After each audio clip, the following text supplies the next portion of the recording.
What was your favorite thing that you did? It was making a turtle and getting face painted.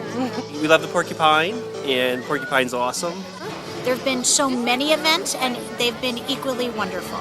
I enjoy the Bee Guy so much. Smoke coming up. See if we can get that.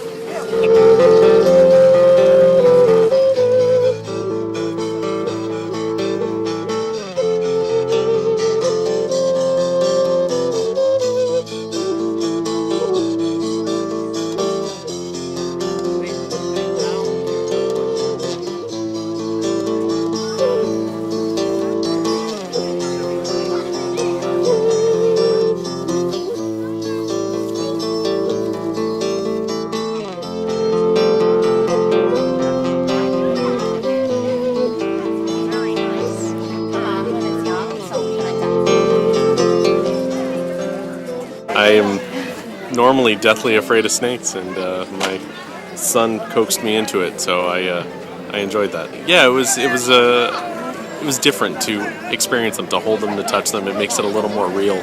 So you have to look at them more as another life as opposed to something you're just afraid of for no reason.